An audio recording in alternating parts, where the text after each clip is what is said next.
Market లో invest చేసి మీ డబ్బులు డబుల్ చేసుకోవాలనుకుంటున్నారా? సుందరరామిరెడ్డి గారి సెమినార్ కి అటెండ్ అవ్వండి. నమస్తే రంగారు. నమస్తే అండి. కొంతమంది ఉంటారండి, రోజంతా బాధపడుతూనే ఉంటారు. ఎలా ఉంటదంటే వాళ్ళకి ఇష్టమైన వాళ్ళు పట్టించుకోలేదు అని ఆ బాధలో మునిగి తేలుతూ ఉంటారు.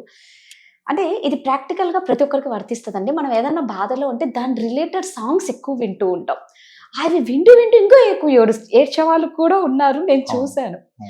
ఆ బాధలో అసలైన వాళ్ళు వీళ్ళని పట్టించుకునే వాళ్ళు ఉన్నా కూడా వీళ్ళు మర్చిపోతారు. ఎందుకు అంత పట్టించుకోని వాళ్ళ కోసం అంత బాధపడుతూ నీకు ఇంపార్టెన్స్ ఇచ్చే వాళ్ళని ఎందుకు దూరం పెడతారు?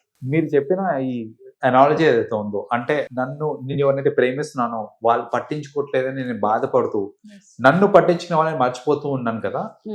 ఇది ఎవరికి వర్తిస్తుందో తెలుసా అండి? టీనేజర్స్, చాలా మంది టీనేజర్స్ కి.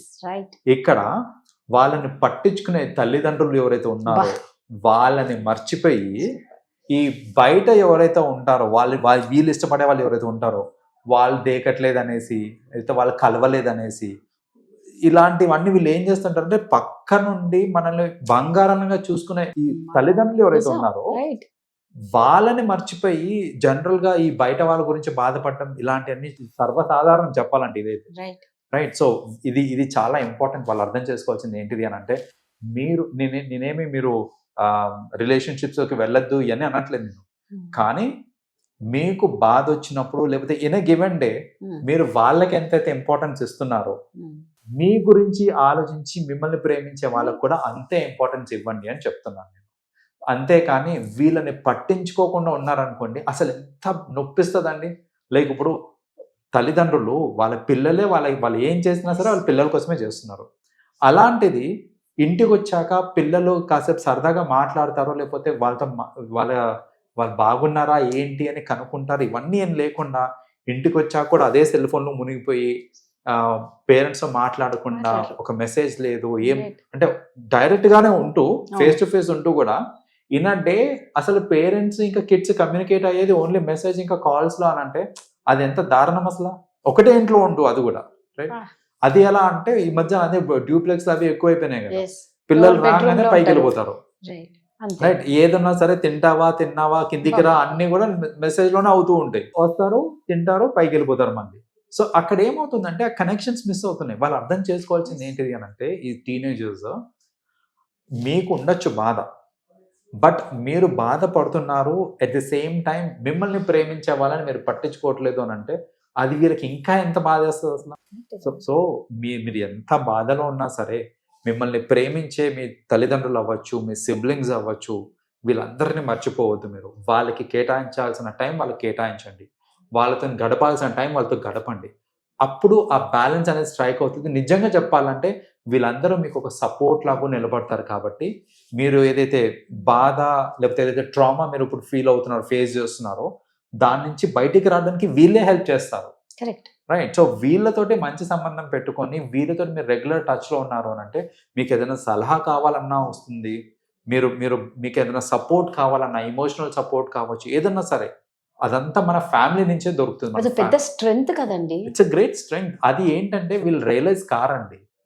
అది రియలైజేషన్ ఎప్పుడు వస్తుంది అని అంటే, రేపు పొద్దున తల్లిదండ్రులు ఉండరు చూడండి, వాళ్ళు చనిపోయిన రోజు రియలైజేషన్ వస్తుంది. అసలు వీళ్ళు ఎంత పెద్ద స్ట్రెంగ్త్, నాకు ఇన్ని రోజు వాళ్ళు ఉన్నప్పుడు వాళ్ళు నాకు ఎంత సపోర్ట్ చేశారనే విషయము వాళ్ళు ఉన్నప్పుడు మనం గ్రహించాం. యాక్చువల్గా చెప్పాలంటే వాళ్ళు లేని రోజు మనకు ఆ లోటు ఏంటో తెలుస్తుంది.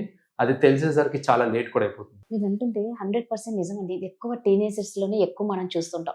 సూసైడ్లు కూడా చూడండి, అమ్మ నాన్నను అంతా మర్చిపోయి, నిజంగా అది ఎందుకండి అంత తొందరగా ఇన్నేళ్ల బంధాన్ని కాదు అనుకుని వాళ్ళ కోసం చనిపోయే వాళ్ళు కూడా ఉంటారు. ఎందుకలా? అదేనండి. ఇప్పుడు ఏంటంటే ఈ ల్యాక్ ఆఫ్ థాట్స్. ఇప్పుడు ఏంటంటే నిజంగా నేను లవ్ ఫెయిల్యూర్ అయ్యాను అనుకోండి, నా లవ్ ఫెయిల్ అయిపోయింది. నా లవ్ ఫెయిల్ అయినప్పుడు నేను ఒక ఎక్స్ట్రీమ్ స్టెప్ తీసుకోవాలనుకుంటున్నాను, నేను నా లైఫ్ని ఎండ్ చేద్దాం అనుకుంటున్నాను అన్నప్పుడు నాకు థాట్స్ రావాలి. నేను నా లైఫ్ ఎండ్ చేస్తే ఎవరికి ఇంపాక్ట్ పడుతుంది అనే ఒక చిన్న థాట్ నాకు రావాలి. నా తల్లిదండ్రులకి ఇంపాక్ట్ పడుతుందా, ఎవరికి ఇంపాక్ట్ పడుతుంది అనేది నేను చిన్న ఒక అనాలిసిస్ చేసుకున్నాను అనుకోండి, I will stop my self. నాకు తెలుస్తుంది నాకు కావాల్సిన వ్యక్తులు ఎవరని నాకు తెలుస్తుంది. వీళ్ళ అవన్నీ కాకుండా ఇంకా నా లవ్ ఫెయిల్ అయిపోయింది, ఇంకా నా జీవితం ఇక్కడికి అయిపోయినట్టే, నేను చనిపోతా అని చాలా మంది సూసైడ్ చేసుకుంటూ ఉంటారు చూడండి. వెనక ముందు ఆలోచించకుండా సూసైడ్ చేసుకుంటారు. వాళ్ళు చనిపోతారు సరే, వాళ్ళ పేరెంట్స్ బతుకున్నన్ని రోజులు అసలు వాళ్ళకి చావే కదా చావే కదా. ప్రతిరోజు. ఇది ఎట్లా ఇంకా అంటే ఇప్పుడు ఈ మధ్య కాలంలో మనం ఎక్కువగానే చూస్తూ ఉన్నాము. అంటే ఇంట్లో పేరెంట్స్ ని సంబంధం లేకుండా వాళ్ళ హ్యాపీనెస్, వాళ్ళ లైఫ్ వాళ్ళకే ఇంపార్టెంట్. మరి ఇప్పుడు ప్రతి దానికంటే అందరికీ ఈ సైకలాజికల్ ప్రాబ్లమ్స్ వల్లే ఇలా చేసేసుకుంటున్నారా? సూసైడ్ చేసుకోవాలన్నా ఆల్రెడీ వాళ్ళకి ఎంతో ధైర్యం కావాలి, ఆ ఆలోచన విధానం మారాలి. మరి ఒకవేళ పేరెంట్స్ కన్నా వీళ్ళని కనిపెడితే కొందరు బాగా బానిస అయిపోయి ఉంటారండి అవతల పర్సన్స్ కి. ఏమన్నా పేరెంట్స్ చూసి వాళ్ళని అక్కడి నుంచి బయటకు తెచ్చే అవకాశం ఏమన్నా ఉంటుందా? అలాంటి ఛాన్స్ ఏమన్నా? ఖచ్చితంగా ఉంటుందండి. అయితే ఒకటి, వాళ్ళు అవతల వ్యక్తికి అంతగా బానిస అవుతున్నారు అని అంటే తల్లిదండ్రులు ప్రేమించరు అని కాదు, ప్రేమిస్తారండి, కానీ కన్వే చేయరు. అది వచ్చిన ప్రాబ్లం. ఇప్పుడు పిల్లలకి తెలియజేయాలి, నేను నిన్ను ఎంత ప్రేమిస్తున్నాను, అసలు నీ వాల్యూ ఏంటి, నీ వర్త్ ఏంటి, మా లైఫ్లో నీ రోల్ ఏంటి అనే విషయము పిల్లలకి తెలియజేయాలండి. తెలియజేయరు. అది వచ్చిన ప్రాబ్లం పేరెంట్స్ తోటి. వాళ్ళు ఏంటంటే పద్దాక నేను స్ట్రిక్ట్గా ఉండాలి, స్ట్రిక్ట్గా లేకపోతే వాళ్ళ మాట వినరు, చేయి జారిపోతారు. ఇలాంటి థాట్స్ తోటి ఏంటంటే వాళ్ళకి వీళ్ళకి కొంచెం డిస్టెన్స్ మెయింటైన్ చేస్తూ ఉంటారు. లవ్ లేక కాదు, లవ్ ఉంటుంది, కానీ ఆ లవ్ ఎక్స్ప్రెస్ చెయ్యరు. At the same time distance maintain చేస్తూ ఉంటారు. ఈ డిస్టెన్స్ మెయింటైన్ చేసేసరికి ఏమవుతుందంటే వీళ్ళకి వేరే వాళ్ళతో అటాచ్మెంట్ కుదురుతుంది. ఎందుకంటే పేరెంట్స్ తోటి ఆ అటాచ్మెంట్ కుదరట్లేదు కాబట్టి అవుట్ సైడర్స్ తోటి కుదురుతుంది అటాచ్మెంట్.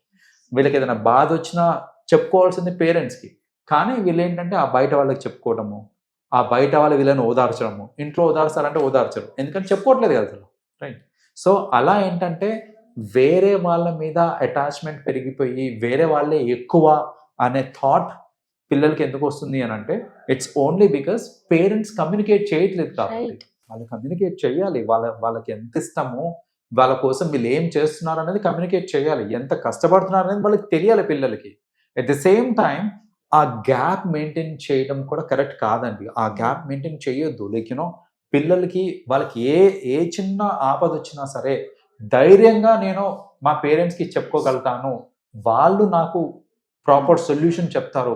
నేను ఎంత చెత్త పని చేసినా సరే నేను పోయి మా నాన్నకి చెప్పానంటే మా నాన్న నాకు ఒక రైట్ గైడెన్స్ ఇస్తాడు అనే థాట్ నాకు ఉండాలి తప్ప, అరే నేను ఈ చెత్త పని చేశాను, ఇప్పుడు మా నాన్నకి చెప్తే నన్ను చెప్పు తీసుకొని కొడతాడు, ఇంట్లో నుంచి బయట గెంటేస్తాడు అనే థాట్స్ నాకు రాకూడదు.